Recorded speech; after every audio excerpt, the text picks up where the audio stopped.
يا هلال أهلا أهلا كيف الحال قد غبت وإليك اشتقنا وانتهى. السلام عليكم ورحمة الله تعالى وبركاته. مرحبا بكم في قناتي مرة أخرى. اليوم إن شاء الله غادي نصايب معكم واحد الميني برجر كيجي لذيذ ورائع، المنظر ديالو رائع. إلا بغيتو تعرفوا المقادير والطريقة بقاو معايا حتى لآخر الفيديو. نبداو بمقادير على بركة الله. هنايا عندنا 300 غرام ديال دقيق الفورس خاص بالحلويات، عندنا ملعقة صغيرة ديال الملح، 2 معالق كبار ديال حليب بودرة، يمكنكم تستبدلوه بالحليب تعجنوه بدل ما تعجنوه بالحليب، معلقه كبيره ديال الخميره الفوريه، معلقه كبيره ديال السكر حبيبات، 2 معالق كبار ديال زيت الزيتون، ومعلقه كبيره ديال الزبده ديال البواطه. هنايا تكون لينه بحراره المطبخ، والمدافي اللي جا مع العجين. نبداو بالطريقه. اول حاجه غادي نخليو هاد الزبده هي اخر مرحله. غادي نجمعوا النواشف، نزيدوا الزيت الزيتون اولا بامكانكم ديروا الزيت النباتيه،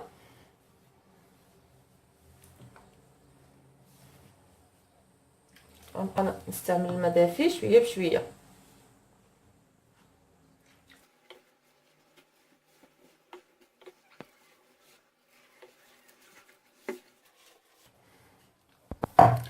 من بعد ما جمعنا العجينه البنات، هنا غادي ندخلو فيها الزبده، معلقه كبيره ديال الزبده،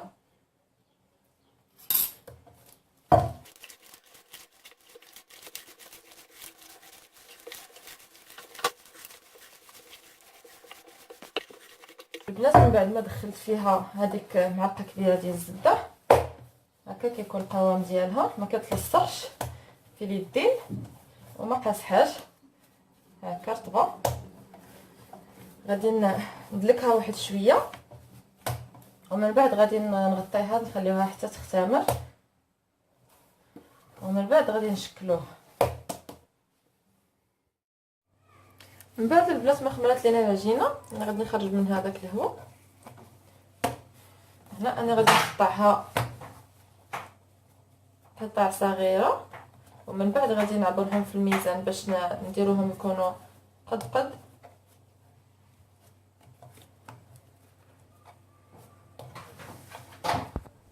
من بعد البنات انا غادي هنايا درت الميزان، غادي ندير فيهم 30 غرام 30 غرام في الحبه باش يجيونا صغيورين. من بعد غادي نقادهم ونحطهم في الطاوه. بامكانكم اللي ما عندوش الميزان عينكم ميزانكم. صافي كنبقى مستمره حتى تنساليهم كلهم. البنات من بعد ما ساليتهم انا رجعت نقص منهم، درت فيهم 25 غرام، جوني كبار شويه.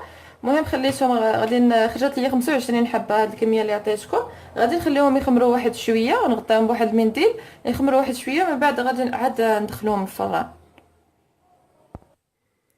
البنات من بعد ما العجين ديالنا خمر شويه، انا هنايا وجدت واحد اصفر ديال البيضه هنا باش غادي ندهنوهم.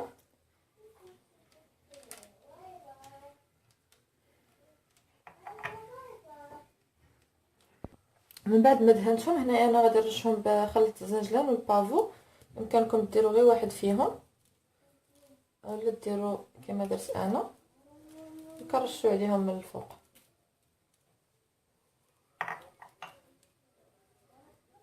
من بعد ما ساليتهم انا غادي ندخلهم الفران، انا شعلتهم قبل كيسخن، غادي ندخلهم يطيبوا من التحت، ومن بعد نهبطوهم باش يتحمروا، ومن بعد غادي نخرجوهم. المقادير ديال الحشو اللي غادي نديرو في الهامبرغر ديال الكفته، عندنا هنايا واحد كميه صغيره ديال الكفته، نتوما على حسب افراد الاسره اللي عندكم. انا درت كميه قليله. هنايا عندنا بيضه، هنايا عندنا واحد شويه ديال الخبز ديال الدار مفزق في الحليب ومعصور، هنايا عندنا التوابل، نص معلقه صغيره ديال التحميره، نص معلقه صغيره ديال الزنجبيل، ملح، نص معلقه ديال الفلفل الاسود ابزار، ونص معلقه صغيره ديال الخرقوم اولا الكركم. عندنا هنايا شويه ديال القزبر والمعدنوس. اول حاجه كنشدو هاد الكفته،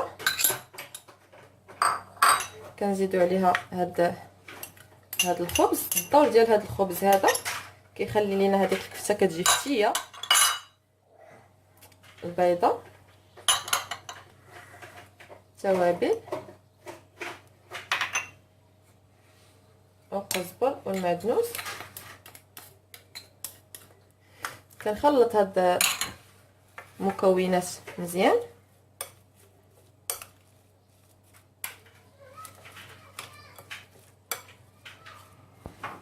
من بعد كنديروهم مكورات وكنبسطوهم هكا، يعني على حد الهامبرغر اللي غادي نديرو. المهم وغادي ندخلهم الفران المده ديال من 10 دقائق حتى ل 15 دقيقه، ومن بعد غادي نخرجوهم ونتلاقاو من بعد. البنات من بعد ما طابوا لينا الخبيزات وطابت الكفته، انا هنايا وجدت الجبن ديال المربعات ديال الساندويتش، وهنايا الخس. وبطبيعه الحال هاد الاعواد هادو باش كنزكيو بهم هاد الساندويتش. كما كتشوفوا الخبيزات كما كيجيونا رائعين منفوخين وخفاف بحال الريشه. غير جربوا هاد الطريقه وردوا عليا. انا نفتح لكم وحده من الوسط باش تشوفوها. كما كتشوفوا الثقوب راه باقيين سخانين شويه. المهم غادي نقطعهم من الوسط كلهم، عاد غادي نبدا نعمر. من بعد البنات ما قطعتهم كلهم، انا هنايا اختاريت هذا الجبن هذا. يمكنكم تستعملوا اي جبن بغيتو، اولا مايونيز اولا كيتشوب، يعني اللي بغيتو. غندير فوقو قطعه ديال الجبن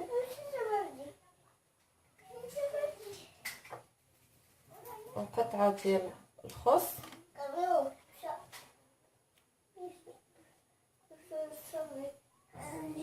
الكفته وقطعه واحده اخرى ديال الجبن. من بعد غادي نسد عليه.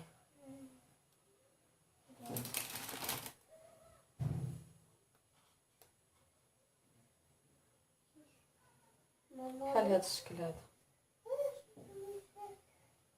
نعاود معكم واحده اخرى.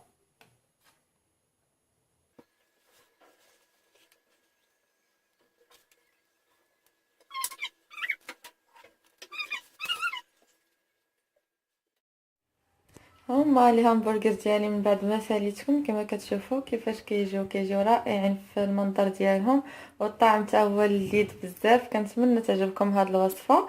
الا عجبتكم هذه الوصفه ما تنساوش تخليوا لي جيم وتشتركوا في قناتي اللي مازال ما مشتركش، وتفعلوا الجرس باش يوصلكم دائما جديدي. ونتلاقاو في وصفه مقبله ان شاء الله. السلام عليكم.